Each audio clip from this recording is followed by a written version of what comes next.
Yeah. All right, everyone. So, my name is Finn Moore. This is Tatsala. Go ahead and introduce Hello. yourself if you wish. I am Terry Candlestick. How are you doing, Finmier? I'm doing very well. We just got done with BLFC. It was really, really fun. It was a lot of fun. It kind of gave me this idea because we saw a lot of Smash or Pass for Pokemon, Monster Hunter. What was some of the other ones? Shoot, I forget some of the other ones. There were a few Smash or Passes, and I figured my channel is built almost entirely or based on Echo. So, hey, why not a Smash or Pass with Finn on Echo? And it would just be the main. It would just be. I propose like we just do all the characters in the first main game, but he hasn't gotten to all the side characters. Done all the routes, so he doesn't want to jump in, like and just do side characters he hasn't actually interacted with or met in the routes yet, like on Jenna's route. So we decided we'll just do the main characters, our main six right here, our My Little Pony cast of This is Echo. Hey, Echo is magic. that is the most screwed up My Little Pony ever. Indeed, it is. Imagine Twilight Sparkle with a goatee that everybody hates, and she wants Oh, to shave off herself. but, and she never does, even though she's got 1, 2, 3, 4. Well, actually, she's got 1, 2, 3 people that have actual houses they live in that have the razors, they have the trimmers, they have the scissors available. It just doesn't make sense. He hasn't shaved that damn thing off, even though he hates it, and so does everyone else.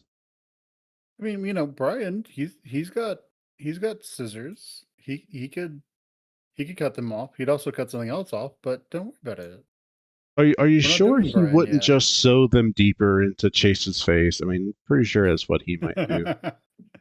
Because he's like, hey, hey, hey. This is fun. This is fun. All right, so It's cuckoo. I guess just to make it a little bit more interesting, we will also rank them on what our general thoughts are of them, and then from there go to Smash or Pass. What do you think? I think so. And also, I should say, since I am heterosexual, I completely straight. I'm going to do this not as a heterosexual, but someone who would be considering guys for a relationship like that. Because otherwise, Jenna's S, everyone else is F because I'd never. So I'm going to do it as like I would be open enough to actually do it. I mean, you could also rank them by like their personalities. Maybe you like them enough. Maybe you like them enough to where you might be interested. Yeah, that's Right? kind of what I mean. Yeah. Okay, sounds good, Mr. Hetero Flexible. All right, Yes. let's go ahead and jump on into it. All right. First and foremost, we have Chase. Chase the narrator. Uh, So I'm gonna put them in C initially, and then from actually I have a plan that I should have done originally. should you just put purpose in the middle? Oh, I see what you're doing. There we go. It's a consideration row. All right, so we have Chase, so everybody can see who we're talking about. Chase is absolutely fucking useless. He He's doesn't the do worst. anything. He is the worst. He doesn't do anything. No, He just kind of he kind of just he's just there as the narrator to kind of keep the. I'm not really sure. He does do a few things. You haven't seen him do it. I think the most active he's been is in Jenna's route, and you haven't gotten to that. See, I'm trying to think. Chase is Twilight's Bella, but of Echo. That's what I. He is That's what I lit. say. Chase is Bella, but for every fan of Echo to just put themselves in his place, because it's literally from the perspective of Chase. Oh And man, yeah, I so don't want to be yeah, Chase. so yeah, just Chase the is a bitch.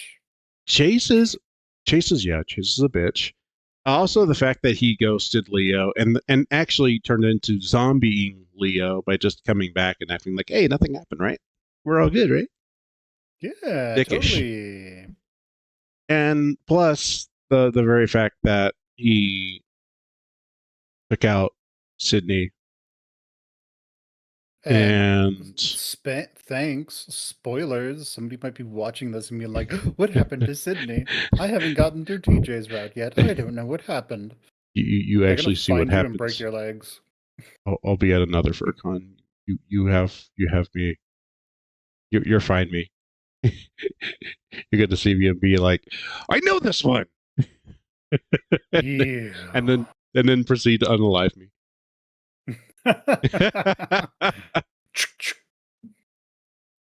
So yeah, Hopefully Chase not at is FurCon. the worst. Yeah, Chase Chase is is the Yeah, the yeah. best thing about Chase is the weasel shit that ran down his mom's leg. Um, Chase, Chase is kind of useless.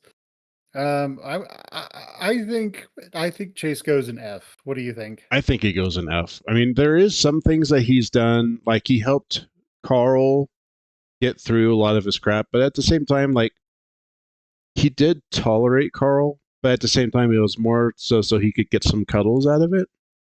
He ran back to Leo so he could get cuddles. I don't remember who we've done. He basically double cheated on Leo with Flynn, as we saw at the beginning of uh, Finn's Well, playthrough with on that one. So yes, counterpoint though. Him and Leo aren't dating anymore. yeah, they're Leo not just hasn't dating. moved on. So They, you can't cheat on someone that you're not dating.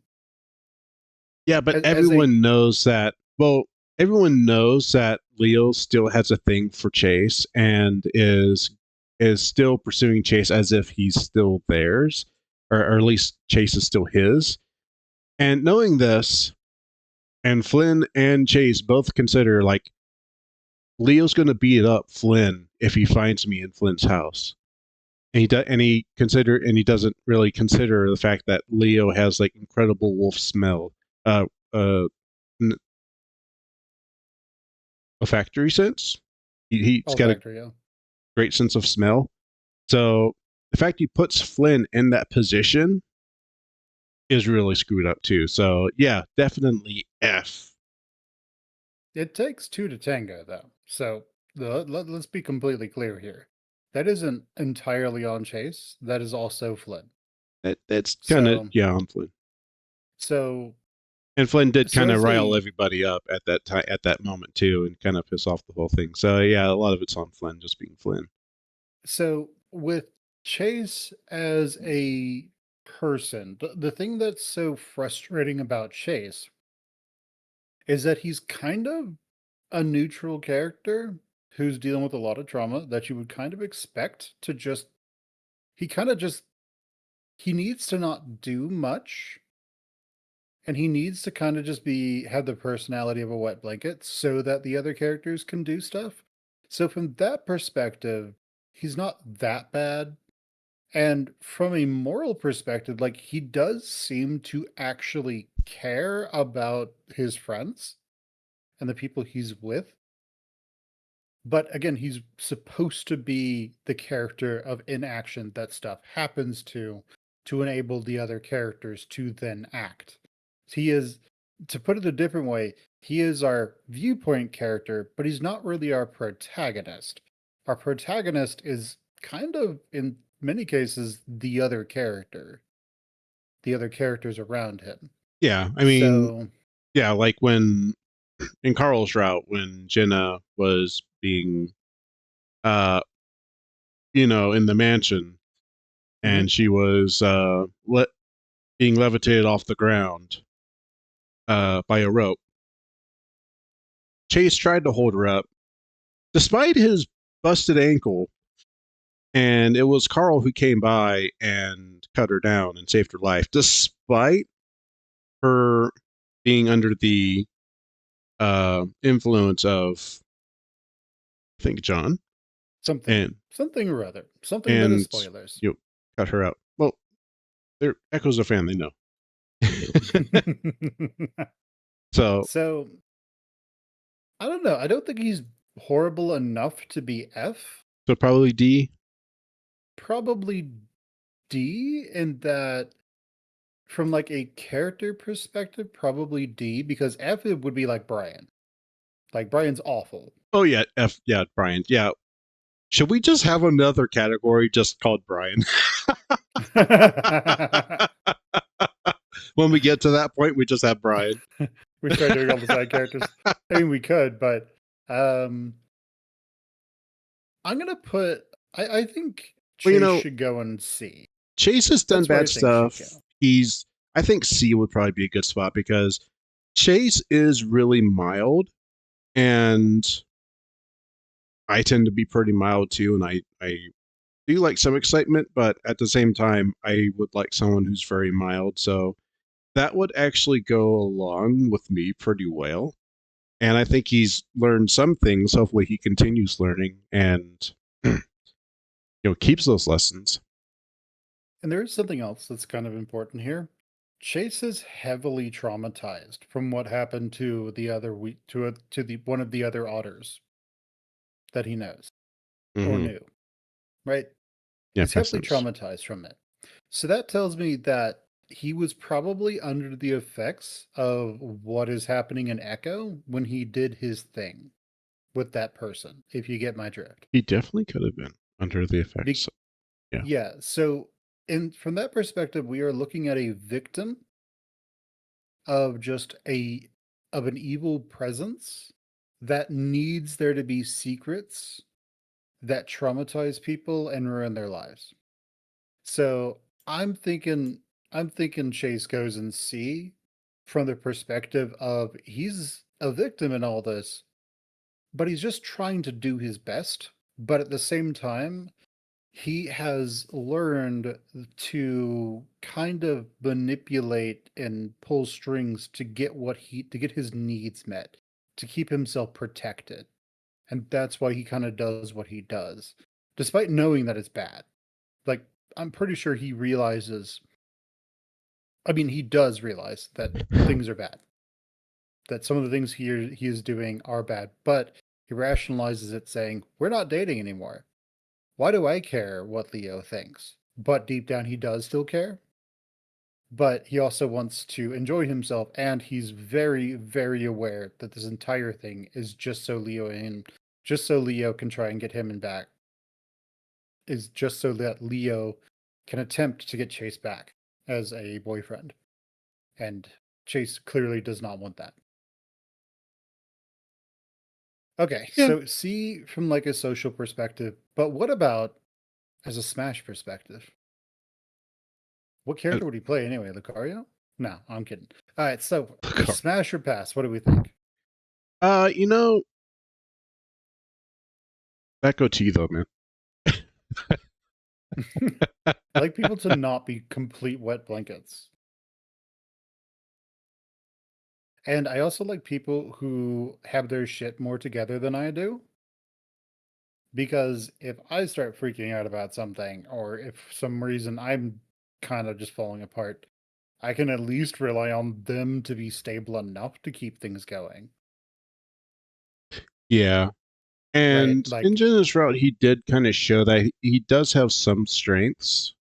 Uh, but for the most part, he does just kind of let it. But yeah, but he does let it go. But to your point, he is like the point of view character. He's supposed to kind of just be like a fly on the wall, I guess. That doesn't really do much. motherfucker. But Yeah. considering, because he does still have a personality with some traits, they're just very muted. Yeah. And for me, there's this whole thing of like I can be a bit of a brat. I mean, for fuck's sakes, my persona wears a pink color. I like I can be a bitch. So with with like with Chase, I would just completely walk all over him. Like he would not have any control whatsoever. So that relationship would not be interesting. So I'm gonna go with pass on that. What do you think? What are you going for? Yeah.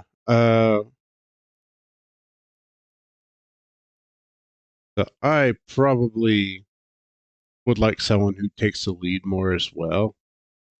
And Oh, I see. We have two fucking bottoms here. Jeez. I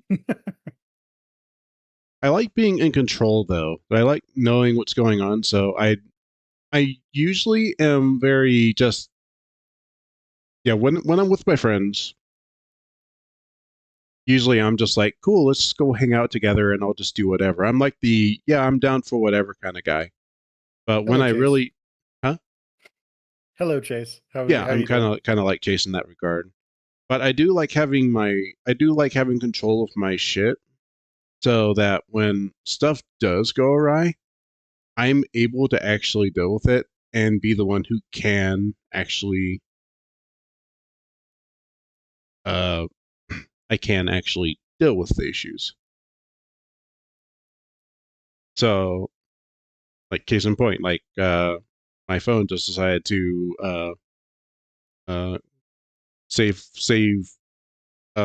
and quit on me today.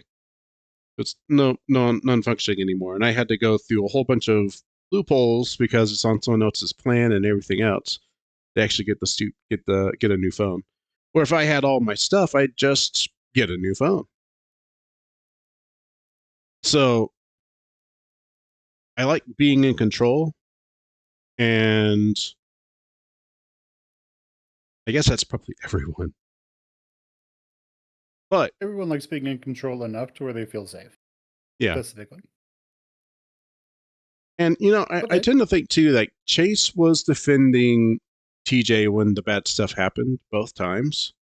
So Hmm. he would be there when it really got real. So I think he would, despite everything, I think he would be a smash. I think I would actually smash. I just tell him he has to shave it. All right. Well, everyone, we have a pass for fun and a smash for tats. It's my list, so I'm leaving it pass. But you can have your own. Actually, I have an idea. Yeah, you could just have. Oh wait, yeah, because there's only one, right? There can only be one. There's only one image of Chase on here. Wait a minute. Is there anything weird on here? No. Thank goodness. Oh, all right. Put this over here. Gotta hide all the porn. And all right. Should just be like we Damn it. both smash, we both pass. Because it no just be four. Would there be just four?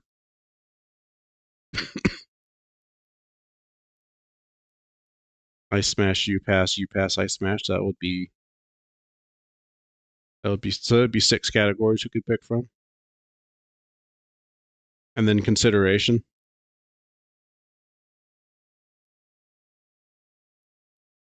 You know what I'm saying? Consideration. Okay. Well, don't worry, everyone. We're just having slight technical difficulties. We Here's the didn't big think it question. through. Okay, good. It's been It a does long not day. make them sync up. Okay, so for Tats, he's a smash. For Fen, he's a pass. Oh no, I have to go find them on this one. Okay. Where is he? Okay, well at least we have Good Boy.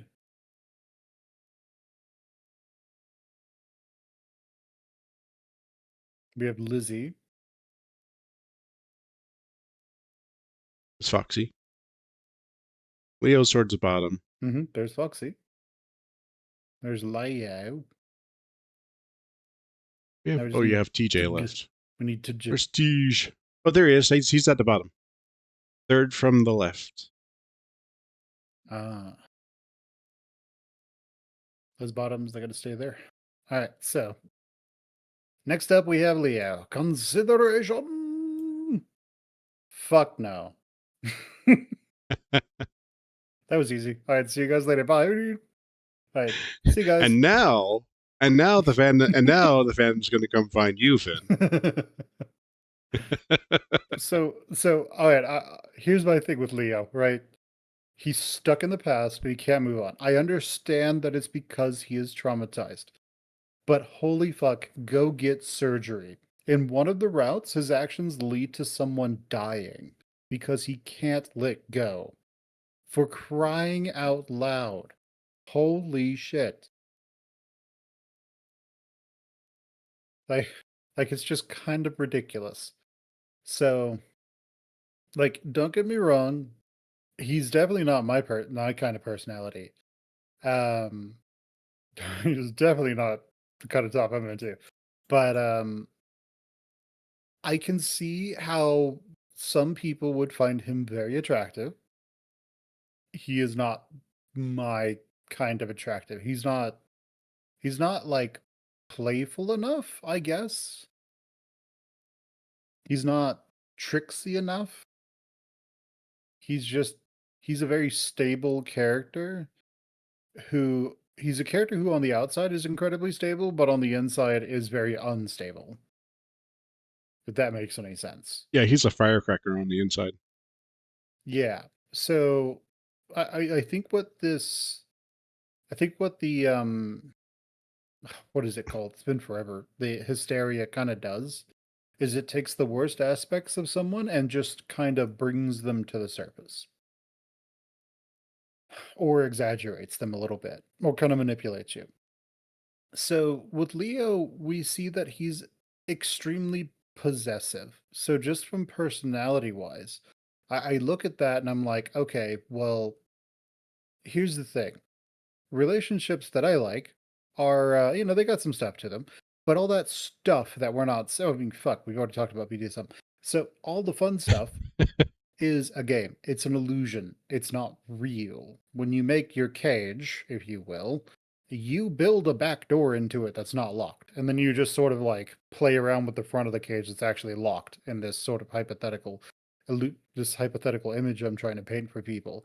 And you're like, no, I'm trapped in a cage. Oh, wah. But you can get out the back. Like literally, it's not even locked. If you want, you can just leave and go eat dinner and come back and be like, oh no, I'm in a cage again. Right? Whatever it is that you want, you can do.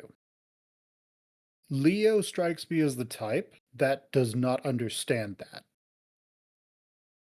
He Leo's the doesn't type understand. that is very similar to the kitten in those shorts that is sticking its head through the bars of the wide open cage, screaming that it's caged up. No. Leo is the one who puts someone in one of those cages, but doesn't realize that the cage is an illusion because they're supposed to be able to get out of it whenever they want. So instead, Leo builds an actual cage that they can't escape from. Hmm. That's what it is. And the kind of stuff that's really fun, the person quote unquote in charge isn't actually in charge, but neither is the person who's quote unquote not in charge. Right? It's a game, it's an illusion it's a game that's being played between both of them, and they both know that it's an illusion, but the illusion is very fun, if that makes any sense. Leo's the type who doesn't realize that it's an illusion and thinks it's all real. So Leo thinks the top is the one who makes all the decisions. He's the big boss. You're going to do what I say or else. And he doesn't realize that's not how it works. Unless contractually it is, but that's usually not the case. Does that make any sense? Yeah, I don't have any experience with all that, but yeah.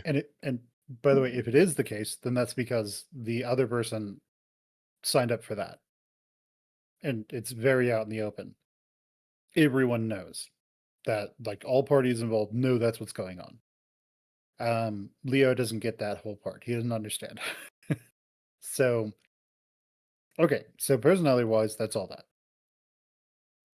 Anything you want to add about Leo? No, not well. I guess it would just be. I don't think I would really feel safe one on one with him. If it ever came to a disagreement, then it would be he would just try to dominate the situation. and I've had people like that in my life, and I don't like them, and I don't feel safe around them. So it would definitely be a definitive. I won't like this person, even though they're trying to do the best that they know. They think they're trying to. They think they're doing good by doing what they're doing. But at the end of the day, But it's like Chula. at the end of the day, it's like what they do is just very toxic, even if they're trying to be helpful.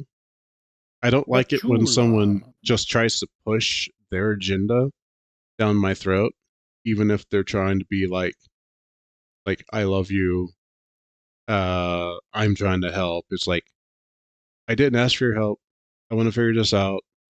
I'm trying to focus on this, and you're constantly distracting me, and it's incredibly frustrating. And you won't stop, and it just becomes overwhelming. Now, someone who But gets Chula. overstressed very slowly, I can feel that. Just be like, no, that would just be hell. But Chula, you need to literally abandon all of your life ambitions and come live with me in my trailer. No, no.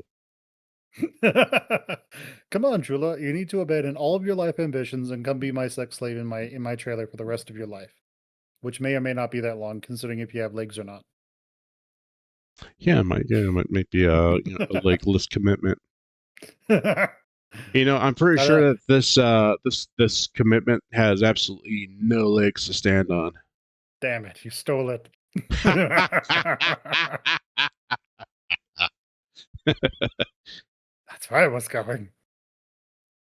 You were coming? I'm glad I'm not there. I don't want to All right, see so that. Leo, but here's the thing. Like, this is a character archetype that is very popular, especially in teenage media. Like Hmm. the strong will protect you top before, you get into the adult world and you realize there are these police officers that will enforce the law for you. We won't get into political events because that is people aping people off the streets is not fun to talk about. But like, yeah, this is an archetype that a lot of people find incredibly attractive, right? So he is written to satisfy a need, a desire. He's written to satisfy a certain fantasy. Yeah. Fan, So yeah. for me, I'm going to put him as a B because as a B as a character, not because of his actions, but because of the writer's intention with him. He is supposed to be your romantic interest. And there are things in his storyline that are sweet. If you just play Leo's storyline and you play nothing else, specifically nothing else, Leo is literally a guy who cannot move on, who is desperately trying to get back with someone that he is in love with. And he's desperately trying to do this. And he's actually genuinely, to an extent, trying to see if Chase will take him back. It's not necessarily Leo saying, I'm bringing you back. You don't have a choice. Until a certain point. But instead, he is trying to see if he can convince Chase to come back to him.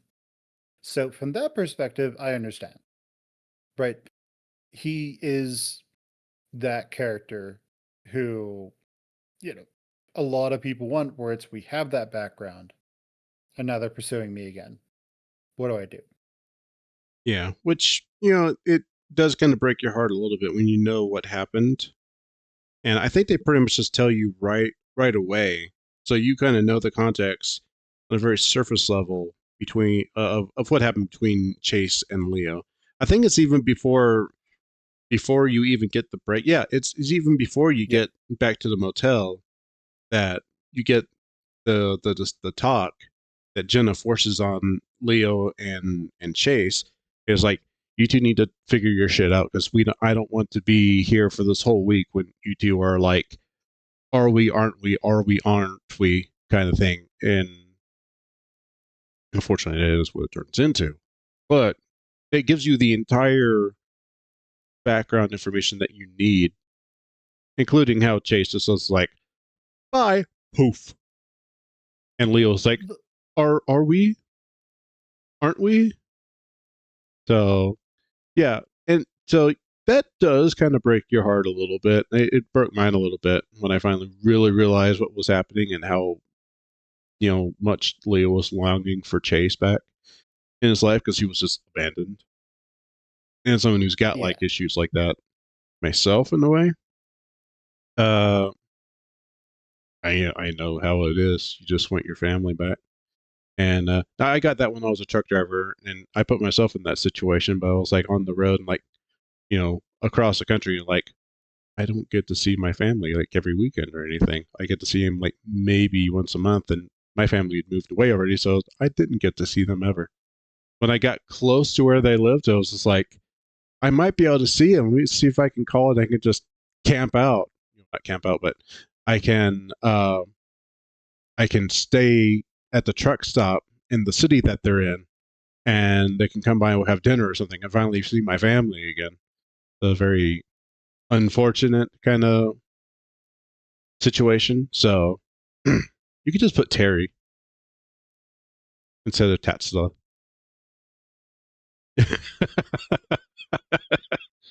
But yeah, to an extent, I emotionally understand what Leo's going through to an extent, but at the same time,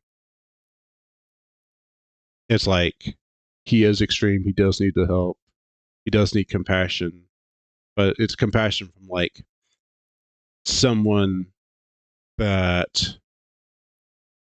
is professionally capable of giving him the help he needs, not just anyone. And Jenna, I think, understands that very, very well. And I don't think Chase knows. But anyways, yeah, that's where I'm at. I would consider him a good candidate for a friend who doesn't have any emotions because I do like the idea of like loyalty, that he'd always be there for you. He is the kind of friend who, if you were in a bind, he'd be there in an instant to help you out. So I really do like that in people who are just more than willing to just drop all their stuff and be like, yeah, nothing in my life is really that great. I mean, look where I live. It's freaking Echo.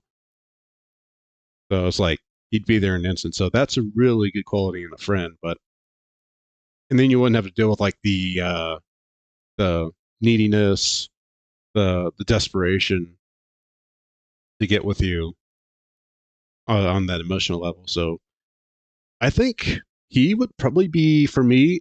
I think he would be just well, there is the anger issue. If it weren't the anger issue, I'd put him in S. But because he does have that anger issue and he lets it control his life to an extent, he's an A tier. But if he got that anger issue under control, he'd definitely move into S. Okay, let me help you out real quick. Leo is literally willing to die to protect Chase. Yeah, because Chase is his chula. I don't know if Leo would be willing to die. Well, we almost showed that he is almost willing to die to protect Carl. No, Wait, no. no. Remember when he gets when two individuals spirit him away into a basement, and he's willing to not tell them anything and just fight, despite the fact that he's tied down. Mm-hmm. He's willing to die. He's not trying to. He refuses to sell out Chase. He is Yeah, willing to die. yeah, that's what I was saying. Okay. Does that change your calculus at all? Well, it's still got the anger issue, so no, because I mentioned the loyalty thing. The loyalty thing is incredible. That's what I would consider putting him in S tier for, because S is like super like the best, right? Mm-hmm. So the loyalty, like that would be S tier if it weren't for the anger management issues he has not overcome. That's that anger. Sorry. that bronchitis still got me by a chokehold, guys. It's like I'm in a wrestling match with the microbial here. All right, so Yeah, the anger management brings it down to A tier. Otherwise, he'd be S tier. Okay, so where does Leo fall for you? Smash or pass? He'd be a pass. I think I said mine at the very beginning. Fuck that. Um, Alright, guys, I need to take a quick break, so we will be right back. Oh gosh. And we're back. Excellent. Welcome And back, Finmere. next, yeah. So, like for me with Leo, I'm more gynophilic than I am androphilic. For those of you Define who don't know, those for us, yeah. For please, those of you who Mr. don't English major. that's psychology. So for those of you who don't know what gynophilic and androphilic is, a woman doctor is a gynecologist. Technically, a male doctor would be an androcologist, but we just call them doctors or like urologists. So, gynephilia is an attraction to women and feminine things, right? This usually gets used more like these hyper technical terms tend to get used more in like the trans and NB communities because you might have NBs who are very masculine presenting, and so androphiles will like them, and certain NBs who are more feminine presenting, like they will attract more gynophiles, or yeah, gynophiles. Phile just means attracted to. That's basically it. So andro, male, gyna, female, and phile is just attraction to. So for me, when I look at Mr. McMuscles down here, I am not interested at all. He he's not ugly. Like I can find someone handsome, but I have seen plenty of guys naked before. Some super jacked muscle man is not attractive to me at all. He's just a dude. Well, he does have a pot belly. Does that do anything for you? Nope. I am having been a fat person. Having been a fat person, I do not want fat because I look at that and I'm just like, cool. Life shortening, diabetes, all kinds of horrible things. And it's just like, and here's the thing, just to be as clear as possible, that's not a them problem. That's not a Leo problem. That's a me problem specifically because I'm just like, okay, I have this fear of these problems showing up and that triggers those fears. It just makes you no out of it. That is just me kind of being a bitch. So that's it. What about you? I I have seen that effect. I have seen the effects of someone who needs a lot of medical help, and I do get concerned for the person that's with that person. Uh, and I do understand like that has to be extremely stressful because not only does it put a lot of stress on you know that person who needs medical help, it's also a lot of stress on the people that care for and are family with that person who needs all the medical help, and just it disrupts the family, which it disrupts your life, both people's lives, so damn much when all you want to do is love them and be there for them. So yeah, Leo does strike me as someone who could be encouraged to work out more and take care of himself, and he was doing that for a long time. He was on the football team, so if he could be encouraged to put that competitiveness back to good use and put himself back into shape, I would be perfectly good going to a gym with him. I'm not a gym bro by any sense. I have a body type more like Carl's, honestly. Uh, I would be more. I've wanted to actually start going to gyms. I was actually looking forward to going to a gym before this damn cold caught me and you know basically kept me from going there because I'm a considerate person and I ought not go to sick. But one not ought go to sick when one is, or one not go to gym when one is sick.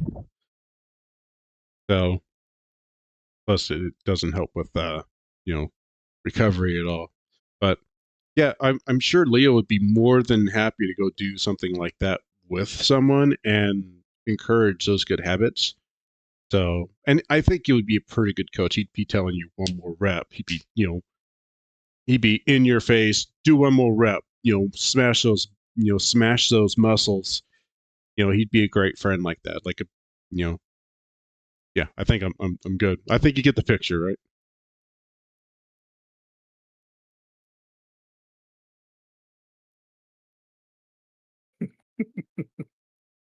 You there?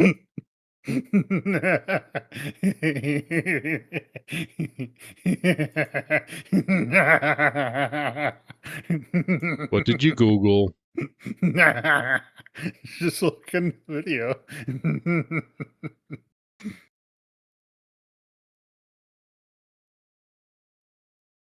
In video? I'm in Oh, it's video. not showing it. It's only showing one of the screens, isn't it? Yes. Oh. Okay, let me. You can't even see what I'm teasing you about.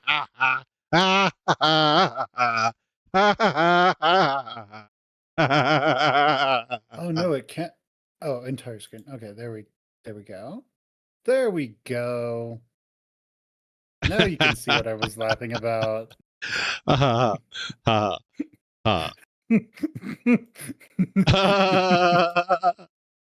Okay.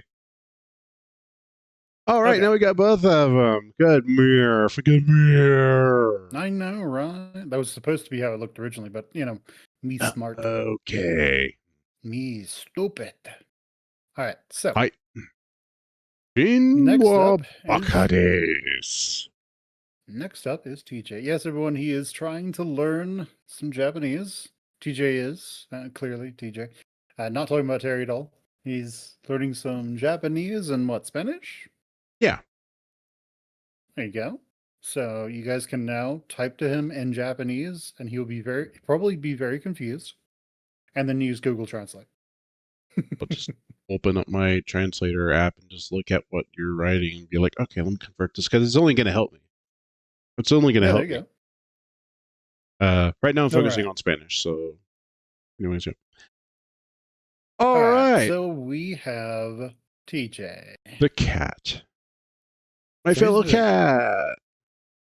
Okay, let's talk about TJ for a second. And he is your fellow cat. That is indeed true. What did you want to add about cats? I was just pointing out as a fellow cat.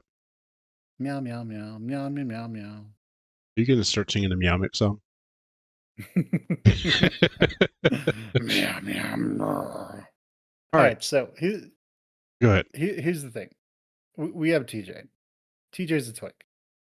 TJ is also extremely effeminate. TJ is very demure. TJ can pretty much come at me whenever he wants, if he wanted to. But TJ is also incredibly repressed.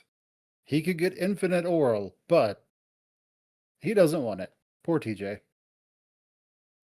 What about you? That's pretty much the same thing. Yeah, he's very repressed. The Christian thing is definitely a downer because he hasn't gotten out of that little bubble that he was raised in. And honestly, that's something that I think, well, I know I'm still kind of struggling because I was raised Christian as well. And that's something like I haven't broached too much because I've just been waiting to actually, well, that's probably too much. That's probably TMI.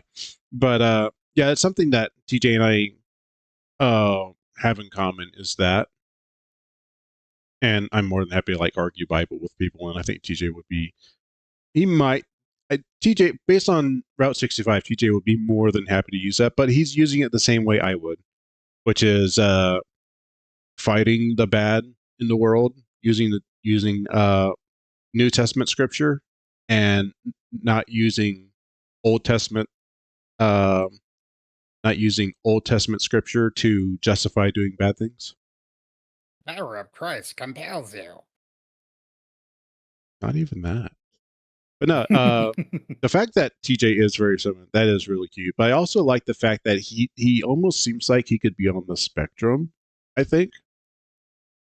I think he acts in that very way, but also, Don't let huh? don't let Flynn hear you say that. Flynn will be absolutely pissed off if you say that anywhere near him. Just Spectrum at all.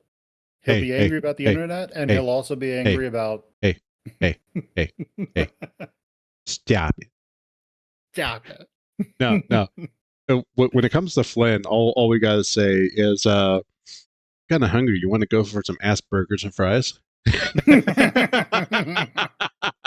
like, what? I hate it when No, people no, wait. say that. He'd be No. like, what? What are you talking about? Oh, you say that again, I'm gonna skin you alive. Well, now TJ, that effeminate, his mannerisms are just kind of cute, and then he taps into what I've kind of figured out would be my love language, which is people treating me nice in general. Like when we come to Flynn, we'll expound upon this more. He treats you like crap, but when he really wants to do something good for you that he knows is genuinely good, he will calculate out doing something like that. Like, I think we've seen it in both routes. He brings Carl, fresh fish that he caught and cooked in Tupperware. He brings Carl fish in Tupperware, fish that they caught and cooked, so that Carl doesn't eat nothing but pizza and other processed garbage that's going to accelerate him to death. So in a way, he does take care of his friends. He just treats them like crap, and being treated like crap is one of the worst things people can do to me. I don't care if they're meaning it in a fun way. If it's not fun for me, which it often is not, uh, I don't like it at all. And so the fact that TJ is very considerate and treats people respectfully, kindly, and then, is trying to learn how to be playful, but in a very respectful way, that's tapping into my love language right there. Like, he treats you well and he doesn't treat you like shit.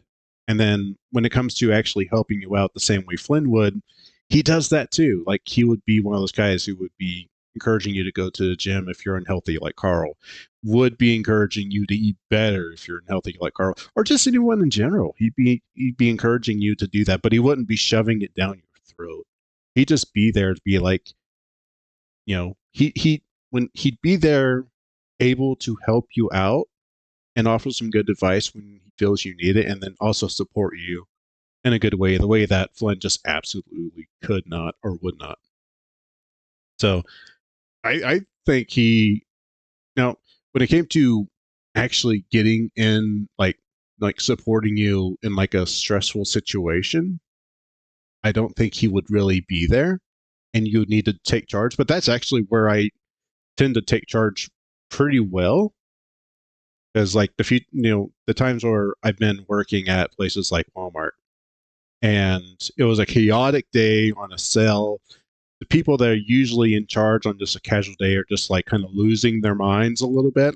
I'm just like, the chaos in my mind has come out into the world. I'm at home. I'm like, okay, I'm just directing everybody. And it's just like, it's so fluid. And it's just like, okay, I know how to kind of deal with this level of insanity, because I kind of on low key, like that's just where I'm always at in my head. Very spontaneous.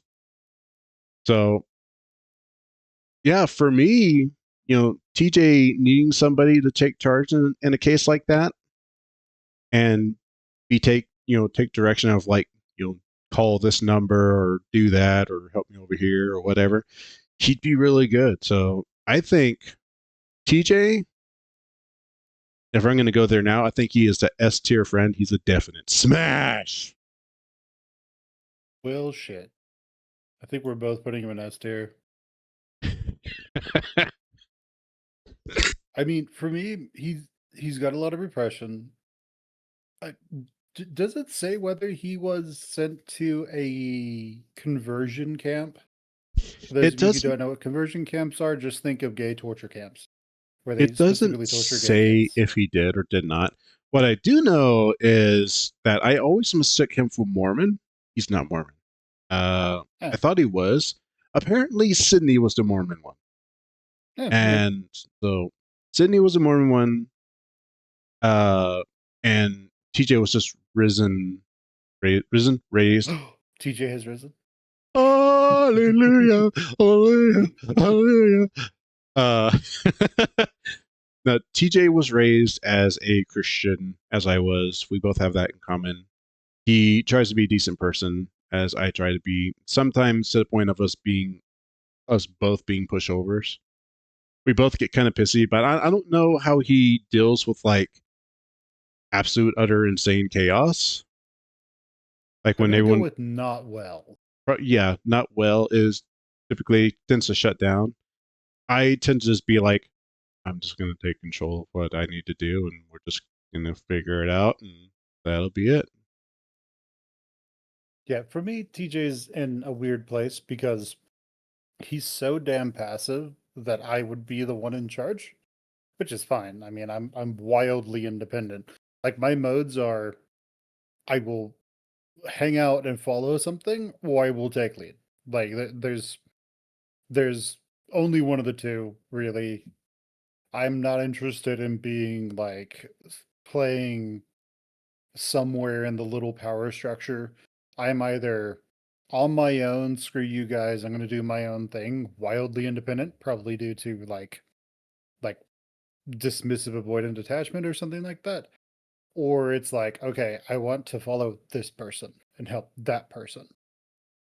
So Isn't that everyone though? in Didn't you just describe everybody? not really. Um People who are securely attached, they typically will just like being relationships. They will be in them all the time. When they're not in them, they will want to be in them.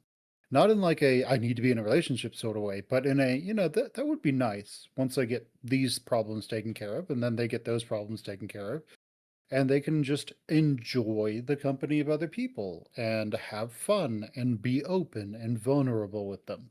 For me, it's like if I start getting if I super trust someone, I can really open up to them, and then we can have all kinds of cool fun, right? And that cool fun can bypass a lot of issues.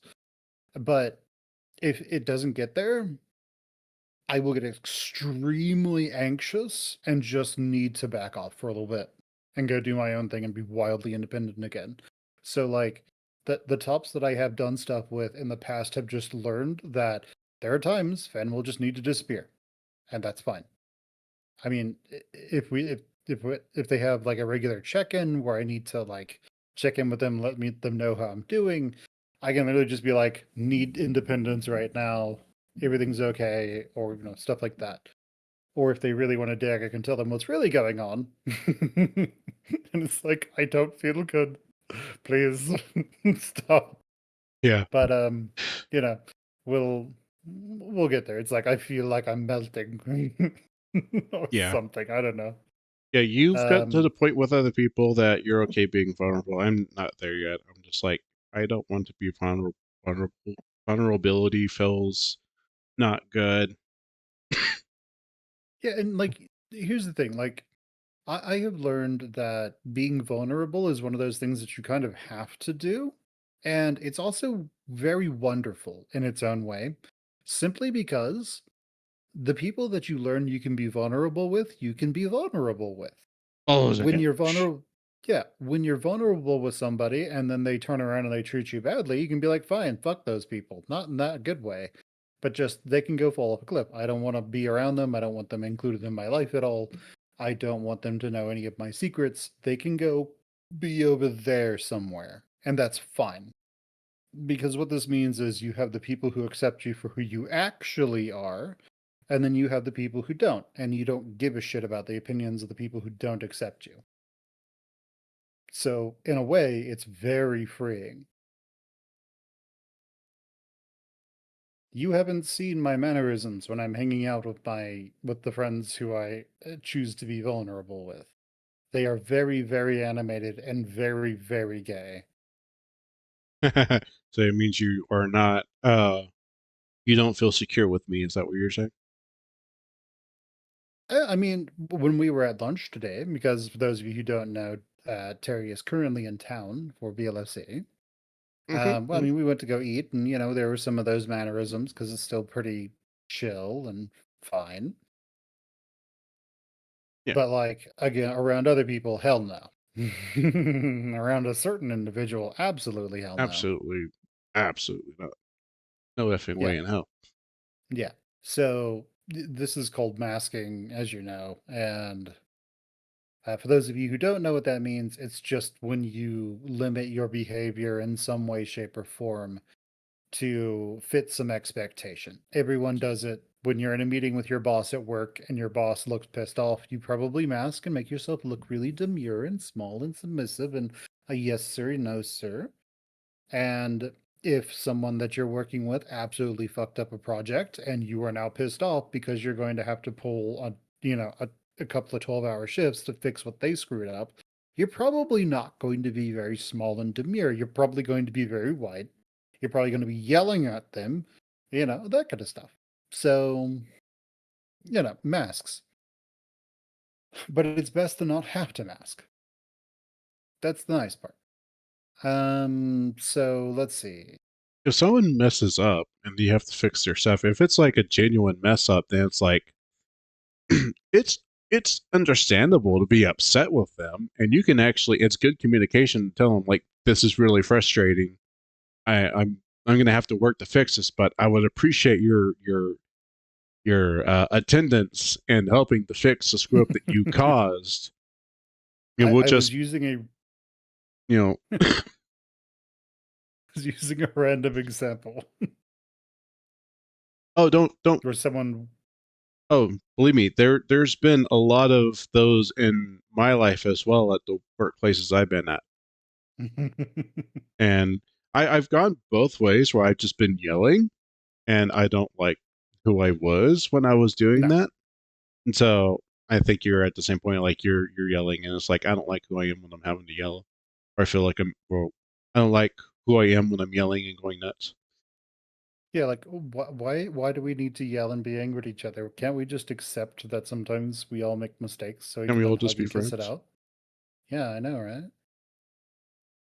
I mean, not you and me. I don't want to kiss you, but can't we just like hug it out and like get along and realize that that everybody on the planet is a massive fuck up in our own ways? Yeah, and that's yeah. That was exactly my point. Like, yeah, sometimes people F up and you already know they're kicking themselves if they're a decent person. Most of the people I work with are decent people. So if they mess up, they'd be feeling bad. And it's just like, okay, well, we'll deal with it. Let's go work with, you know, the thing I've learned with a lot of workplaces and even on my own, because I am often a tremendous screw up as well in some regards. If I make a mistake on something, and my place I'm working at is manufacturing, I'm building stuff with my hands. What I've learned is if I make a mistake and I have to disassemble something, I could focus on my pride being hurt and the fact that I screwed up and now I have to go fix something, or I could just focus on fixing this thing. And typically, the irritation, the slowdown is only going to last like 5 minutes. If I screw up one thing, then I have to disassemble it, put it back together up to the point where everything else is at. That takes me like 5 to 10 minutes. So the entire So I'd be like, well, shit, I screwed up. I'm gonna go take this apart, put it back together. Okay, now it's where it should be. Or I could lose my mind, become very frustrated with myself, and then get emotionally exhausted, which just sucks.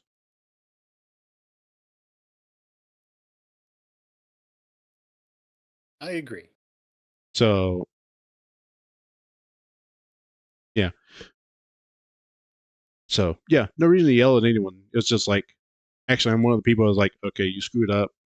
It's not going to take that long to fix it, and then just be like, it's the memory of you screwed up and shit. We have t-shirts. Okay, so TJ looks like he's an S for both of us. Now, big question is, I've already answered this. He's a smash. Is he a smash for you? I mean, at the very beginning, I said I would basically suck his dick whenever he wanted and let him fuck me as much as he wanted. So, I mean, it's kind of self-explanatory right there. I mean, You're The passing thing on him is, the first chance you get, huh? I mean, the thing Passing it is, off into his mouth. Go! wait, what? Passing it off into his mouth? I don't think you understood what I meant. Um, No, I know exactly. You passing your dream of some young guy into TJ. no, you don't understand what I meant. Saying he could empty his nuts into me as much as he wants. He would never want to because he's so repressed. But that's just how TJ is. What about you? He's a He smash. is I a said he's a smash. smash. All right. I went, So we have consideration for Carl. okay, so Go for it. What do you think? I know at least one person like Carl, and there's some things that I like about Carl, which would make him a pretty good friend. Uh, when he's not high off his ass all the time. When I want to be high off my ass and drunk, and get pizza and watch a movie, he'd be so fun to hang out with. We both get high, we play video games, we watch a movie, we get drunk, probably watch YouTube, some Disney Plus, play some crazy games, and that'd be fun. And when I said games, I meant like board games or whatever, or party games. He's definitely been out there more than I have because I guess in a way, I'm very repressed too. And also, yeah, it's antisocial. He'd probably help pull me out when he's not high and he's not socially anxious. He'd probably help pull me out of the house. And then at the same time, like, I want to go out and do shit and be like, I'm going to go see this place. It seems like it'd be fun. He'd be like, I don't know. Like, oh, come on, dude. You can get high where we're going. He'd be like, oh, okay. So then we'd both, be out experiencing new stuff, being like, dude, this freaking trail is awesome, isn't it? He'd be like, oh, I'm high. Dude, I'm so high. So when it comes to that, like, yeah, we would be a good match in that way. I'm also fine with just being a homebody most of the time. He's kind of got in a way, he's got the idea. You don't go out to a bar to get drunk because they charge too much for alcohol. You learn how to do your own drinks, usually simple drinks. Mine's my two favorite. Well, I have like two favorites. That's screwdriver, which for non-drinkers is vodka and orange juice, and the other one is, I think everyone's classic, rum and coke. Yeah, you take those two. You give me those. Hey, that's good.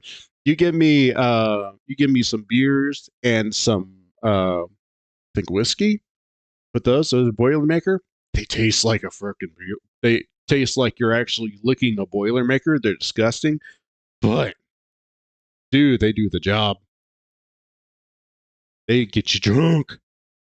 Are we talking about what drinks we like now? Yeah, I was just saying about like what drinks I have, what drinks I like, just as Have a you had a brief Tokyo? tangent. Nani? Have you had a Tokyo tea I haven't had a or Tokyo tea. Sex on the Beach or No, I haven't. Long Island iced tea? Long Island iced tea. I was going for that one. I've had that one. I can't make it at home yet, but I know it has a ton of alcohol, and it doesn't taste like it has a ton of alcohol. I I could know. gulp one of those down, or as people say, I could fuck up a Long Island iced tea, and then it would fuck me up. I'd be all right. So one of my friends' boyfriends was at the con was making these wonderful mixed drinks, and I really hope that one thing is just like I hope that they manage to do whatever it is they want to do. I think it was between something that was sort of like CAD. I was a little drunk when they were telling me about it, but I think it's like the engineering designing side of it, where they Oh, could oh be a yeah, there's a lot of bartender. that. If it's Yeah, engineering, it could be CAD. That's usually for housing, maybe for landscape. If it's more for like manufacturing, engineering, like items, it could be Softworks, I think it is. yeah. Anyway, Anyways, the point is, they were making drinks and they made these delicious drinks that did not taste like they had much alcohol in them, but had a lot of alcohol in them. And those are the kind of drinks that I like. I like bitch drinks. I like bitch mixed drinks. Does that make me a bitch? I might be a bitch. I'm a bitch mixed I drink mean, I am kind of wearing a person pink too. collar. Hey, I'm gonna say it. I'm a bitch. I've got a friend who tries to get me into shots. I have a friend who tries to Shot, get me to shot, shots. shot. She loves shots, and we both love singing the song "Shots." But I can't do shots. Every single time I've tried to do shots with her, I just can't fucking do it. I try Okay, okay. so hard, and Does she just do them straight? she does them straight, one after the other. Like, Nice. and she'll bring like her own gin. She'll have vodka. She'll have whiskey, and she's like gulp, gulp, gulp, and we're like, how? She's like, I'm not a That is bitch. that's I'm a like, boss ass bitch right there. she's a boss bitch, dude. She's a hell of a boss bitch. I'm just like, Yeah, when you walk into the when you walk into the room with her, you see a health bar show up. yeah. You see, any room that she's in that I have to walk into, there is like this fog over the door. Foul Terry. Yeah. The first time I walked in, she just had like that really raspy voice, foul tarnished. I was like, oh fuck. How many It's like times am I shit. gonna die? How How many many times times do I am I have to gonna drink? lie before? How many times am I gonna die before I learn how to dodge? All right. Okay. Here's the big thing. How many times do I have to respawn in my bed, wondering what the hell happened before I win? And she passes out first. Uh, You both die of cirrhosis of the liver. uh, Consort Radon. Pre-patch, pre-nerf Consort Radon. Radon. You guys, like, they will have a pub outside of heaven, outside of the pearly gates, and St. Peter will just be watching you two, like, drinking shots, just glaring at each other, trying to figure out who's the boss. Just She's the Pete, just invader. Peter and God are taking bets. I bet this They're time. just like, oh my fucking. Damn. Like, God is just. Peter's just like, oh my goodness. And God's like, oh my fucking self. This is Family Guy. So, anyways, Yeah, let me pretty continue much. on with Carl. In a way, Carl is a homebody, and I dig that. I'm down for hanging out with the homebody because I'm a homebody myself. I like the way Carl is just like, yeah, man, I've got the money. I'm just gonna do it.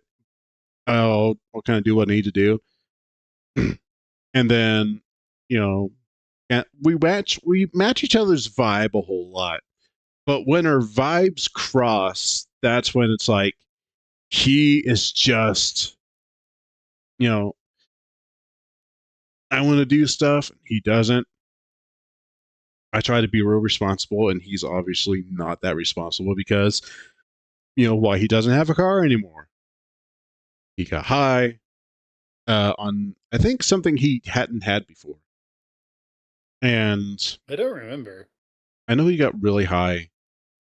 I think it was like trying like crack or meth for the first time, and he started saying shit. And he was like talking to himself in the car. And he thought that, he had done, unalived Chase by running into the pole or a tree or something, and he was like, crying. But in reality, it was just like he was just all by himself, and he wrecked his car and put his head through the windshield. And it was just like he's almost proud of that.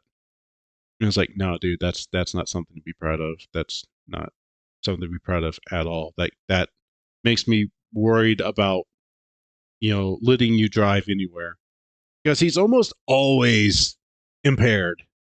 He's always high, almost like 90% of the time, maybe 95% of the time, he's high. Maybe Yes. 99% of the time, he's high. And he So stays there.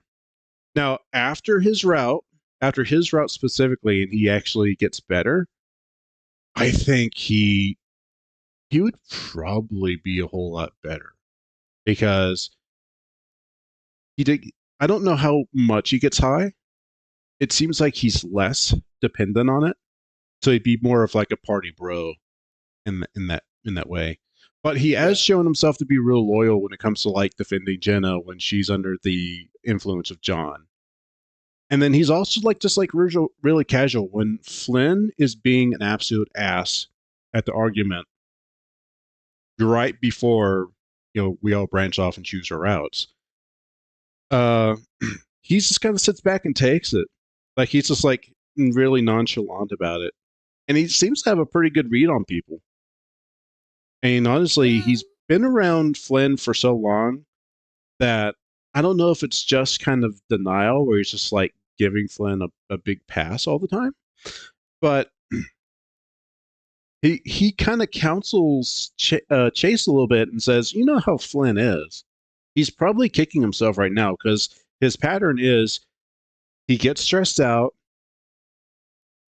and he gets worked up and then he blows up and then he regrets it and then kind of comes back and in his own very Flynn way kind of apologizes and tries to make up for it, which is always a non-apology. He's like not regret for anything he's done, but he tries to like make things a little better somehow. He doesn't really know how to do it. okay, all right. Well, let's go back to Carl because we're starting to conflate Flynn and Carl's paths a little bit. No, no, no. I was just saying, Carl was No, I know. saying that, and Carl seems to have that concern. He knows how to read people fairly well. I know. Okay, So so yeah, I that, understand what you were trying to say. yeah. So I think Carl would be a pretty good bro when it comes to like friendship wise. And also like when Jenna was under influence, he was there saving Jenna, even though she was beating him up. Yeah, So I think he would be pretty much an A tier friend for me. Because the only thing is like when our lines cross, we wouldn't be. I would be more disagreeable. I'd be kind of an ass because I'd be like, dude, come on, you need to go. You're just sitting around high all the time. He'd be like, no, dude, I just want to sit around. But if I'm both in like, if I'm also in a mood to just sit around and be high and drunk, whatever, Friday, Saturday night, yeah, I'd do that. But for me, I look at Carl yeah, and I get a different read on him. Right? red flags. You're looking at Carl sitting there when Flynn's screaming at everybody, and your beat is Carl's just like, "No, dude, it's all right. I'm just gonna be passive and and I understand what's going on."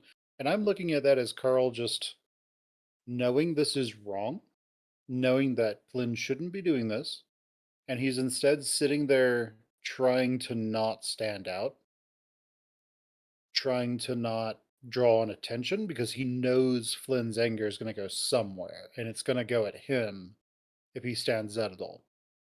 So I look at this as pure avoidance.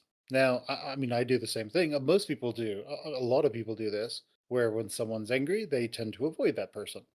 But there's the whole thing of when someone is angry and they're attacking your friends, there is a point where you stand up and tell them to shut the hell up. Like there's a point where someone has to stand up to them.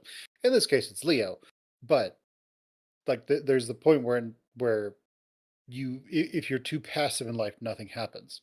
Now with Carl, what's interesting is that when finally heals and is able to move on past all this, he's actually a frat boy. He's a frat bro, a frat bro. He's he's a party boy in college and he goes back to college and he's doing his thing, right? So that's a good sign, but it also means that the things that he is focused on in the game right now, all of his avoidance is gone. So he so how he is during his route gets completely done away with almost at the end of one of his routes. Well, at the end of both of them. But I won't go into exactly how they're different. But in the ending where it's positive for him, he is definitely a completely different person. But during, and that person could also be very fun. Carl, as the character we see him for most of the Echo Project, is a vulnerable, avoidant, very avoidant, dismissive character. So in that case, I mean, we do have a lot of camaraderie there. I mean, if he wants to sit down and play Helldivers, hell yeah, let's do it. where you can kill some squids, bots, or bugs. Hell yeah. But the thing is, you do want to get out and go do things, which he has a lot of gravity effectively keeping him in where he is, and he doesn't want to go do anything. Like he goes and tries to get a job because he's being pressured to, not because he wants to. Yeah, his And parents so basically tell him to do it. yeah, And and that's what for would me frustrate that's me. yeah. And so for me when I see that I'm just like, okay, you don't have any passion for anything. You're still very young, so the passion's all still there, but you have all this trauma that's holding you back. And it's just one of those things where it's like, okay, we can play games and stuff, but what else do you want to do? Okay, we're organizing all this stuff. Cool. That's awesome. You're helping me with my project. But what do you want to do? And he doesn't have an answer to that. And that's what scares me. Granted, you can find that answer in your 30s, your 40s, your 50s. It doesn't really matter. You might not pay off all the debt from following all that passion before you die of old age, but who cares? You're dead. So with Carl, he is a character that is very, in his own way, vulnerable, and but at the same time, he is 100% ruled by his anxieties and his fears, which is very Echo. The Yeah. problem with Carl is that the few times he is affectionate towards Chase is when he is high, and there's a problem with that. So you typically don't want to be making out with people when they're high or drunk Oh yeah, because because that's they our word. I mean, yes, but the main problem that I have there is that they can't consent, right? There could be some CNC going on there. That's called consensual non-consent, for those of you who don't know. Um, that's a very gray area, but and that's something you all have to pre-agree to. Okay, that's one of those things where you need to be very mature and know that's what you want. So, because sometimes if you're both high, maybe making out is fun, right? If you're both drunk, maybe making out is fun. So it's one of those things where because he is only calm and able to make and not ruled by his anxieties and fears when he is high, that causes a problem for me. Now, if he's not high and he wants to make out, sure, why not? I always love being the experiment for people. But I look at that and I'm like, okay, I do like him as a character. I do like that he struggles. I do like that you can coax and convince him to try and that he will actually try. I do enjoy that he is a fairly genuine character. Like, Carl is more than happy to show you what he's feeling. Like, after a certain point when he's throwing up, he's always throwing up, but when he's throwing up in a Yeah, he's specific always throwing place, up. yeah, seriously, when he throws up in a very specific place and one or more characters find him and they're like, "What the hell happened? Are you okay?" Like he's very quick to be like, "Get the fuck away from me. Leave me alone." Like when he wants to be alone, he wants to be alone. When things go wrong, he tells you. So in that regard, he's a very good character. And his whole thing is he just needs to refine that self-respect because he doesn't respect himself. Oh no. He I mean, you can usually tell if someone struggles with self-respect if they have some passive SI, we'll say, and he absolutely hates himself. So, it's one of those things where I do like him as a B, and I want him to be happy. Yeah, I thought I put him on B too, didn't Did you put him on B or A? I? I put him on B. Okay. So, yeah, I want him to be happy, but it's also one of those things where if I want to go do something, he will most likely not want to go. If he does want to go, he'll be high the entire time. The Hmm. problem here is that because he's high all the time, if anything goes wrong, now I'm basically his dad. I don't mind Yeah. I That's don't mind kind of being the leader. yeah, the person that is very similar to Carl that I know. Uh that's kind of the feeling I got too. Like I care for the person. I want them to improve, but they're not ready to move on and I'm very impatient. And I try to push them to go when they're resistant. I get very frustrated very fast. So yeah, which is my fault, something I need to work on. I just like to need to be in control of some things and wanting to express that control on them when I shouldn't be.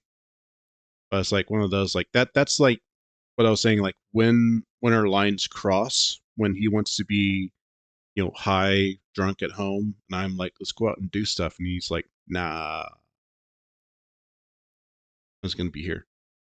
Dude, I want to go out and do shit with you. Like, right, I'm bored right now. He's like, let's watch a movie. We've watched some movies. Let's play some games. We played those games. Do this tabletop thing. Done that tabletop thing. Just the two of us. Normally that's cool, but right now I'm in this adventurous phase. I want to get out and you look at shit. It's like no. It's like in Flynn's route when Chase was trying to go to oh also yeah, when on Flynn's route when Chase was trying to go do research at City Hall, and Carl was like, I don't know if Chase had to encourage him to come or if he just wanted to go because he didn't want to be at the house high alone. And then when it came to trying to help Chase out, he was utterly useless and actually more destructive than useful. Because he damaged the camera. But he did actually try. Like that's the thing we need to keep in mind here. Right? He's like a child who's like, I'm helping, and they're just hindering you. Yeah, But they are genuinely trying to help you, and which is why you don't typically get angry.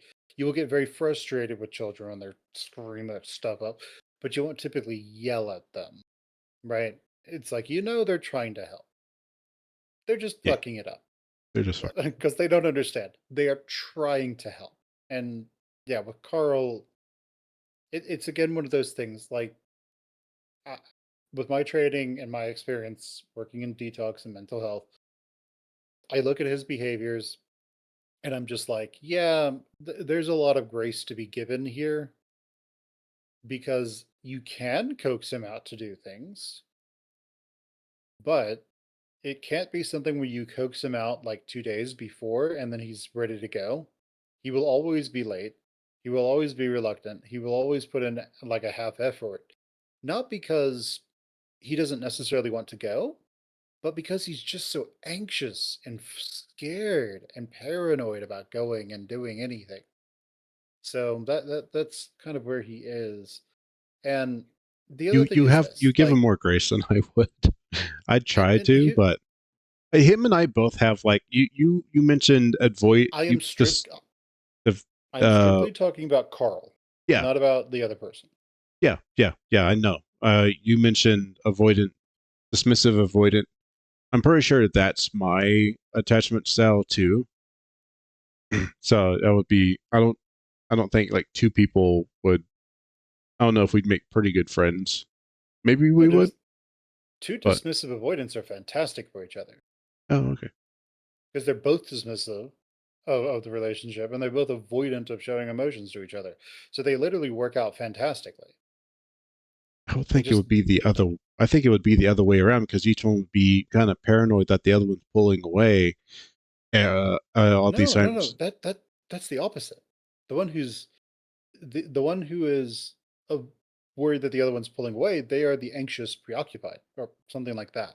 They're the other one, not the super interesting one, which is like dismissive and also anxious. No, no, two people who are dismissive and anxious. They get together. They both be like, uh, I No, don't no, know no. how to read this. Specifically dismissive avoidance. So what two dismissive avoidance look like